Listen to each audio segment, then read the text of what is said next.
ರಾಜ್ಯಗಳಲ್ಲಿ ಈ ಪ್ರಾಜೆಕ್ಟ್ ಚಾಲ್ತಿಯಲ್ಲಿದೆ. ಇದನ್ನ ಅಳವಡಿಕೆ ಮಾಡಬೇಕು ನೆಕ್ಸ್ಟ್ ಅಂದರೆ ನ್ಯಾಷನಲ್ ಲೆವೆಲಲ್ಲೂ ಪೂರ್ತಿ ಎಲ್ಲ ರಾಜ್ಯಗಳಲ್ಲೂ ಇದನ್ನೇ ಮಾಡಬೇಕು. ಒಂದು ಮಾಡಿಫೈ ಅಂತ ಮಾಡಿದ್ದಾರೆ, ಲೈಟ್ ಹೌಸ್ ಪಾರ್ಟ್ನರ್ ಅಂತ, ಅಂದರೆ ಒಂದು ಇದನ್ನು ಮಾಡ್ಕೊಳ್ತಿದ್ದಾರೆ ಈ ನಮ್ಮ ಪ್ರಾಜೆಕ್ಟನ್ನ. ಅದೇ ರೀತಿಯಾಗಿ ಈ ಬದುಗಳು ಹಾಕಿದ್ರೆ ಯಾವ ರೀತಿ ಅಂದರೆ, ಬದುಗಳು ಈಗ ಕೊರಕಲು ಬೀಳ್ತಾ ಇರ್ತವೆ, ಒಡ್ಡೆಲ್ಲ ಹಾಳಾಗೋಗುತ್ತೆ, ಕೊರಕಲು ಬಿದ್ದು ರಭಸವಾಗಿ ಅದನ್ನು ತಡೆಗಟ್ಟಬೇಕು. ಟ್ರೆಂಚ್ ಕಾಂಪೌಂಡ್ ರೀತಿಯಲ್ಲಿ ಬದುಗಳು ಹಾಕ್ತಾರೆ. ಅದೇ ರೀತಿಯಾಗಿ ಈಗ ಡ್ರೈನೇಜ್ ಲೈನಲ್ಲಿ ಚೆಕ್ ಮಾಡ್ತಾರೆ, ಕೃಷಿ ಹೊಂಡಗಳು ಮಾಡ್ತಾರೆ. ಅಂತರ್ಜಲ ಅಭಿವೃದ್ಧಿ ಮಾಡಬೇಕು. ಅಂತರ್ಜಲ ಮುಂದೆ ಈಗ ಹೆಂಗೆ ಅಂದರೆ, ಈಗ ಮುಂಚೆ ಎಲ್ಲ ಇದು ಈಗ ಇಳುವರಿ ಎಷ್ಟು ಬರ್ತಿದೆ ಅಂತ ಒಂದು ಆಲ್ರೆಡಿ ದಾಖಲೀಕರಣ ಆಗೋಗಿದೆ. ಇದು 2018ರಲ್ಲೇ ಮಾಡ್ಕೊಂಡಿದ್ದಾರೆ ಅವರೆಲ್ಲ.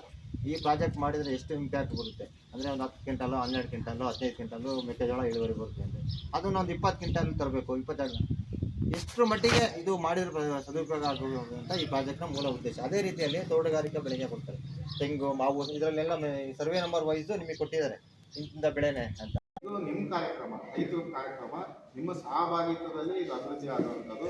ಅದಕ್ಕೆ ನೆಕ್ಸ್ಟ್ ನಿಮ್ಮದು ಏನೇ ಇದ್ರು ನಿಮ್ಮ ಗ್ರಾಮಕ್ಕೆ ಬಂದು ಮಾಹಿತಿ ಕೊಟ್ಟು ಇವೆಲ್ಲ ಭಾಗವಹಿಸಿ ಕಾರ್ಯಕ್ರಮ ಯಶಸ್ವಿ ಮಾಡಿ ನಿಮ್ಮ ಈ ಪ್ರದೇಶನ ಮುಂದೆ ಬರಡು ಭೂಮಿ ಆಗದೇ ಇರೋ ಹಾಗೆ ನೀವು ಉಳಿಸ್ಕೊಳ್ಳೋ ಜವಾಬ್ದಾರಿ ನಿಮ್ಮದು.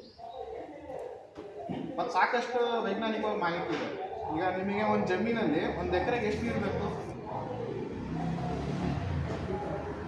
ಎಷ್ಟು ನೀರು ಬೇಕು?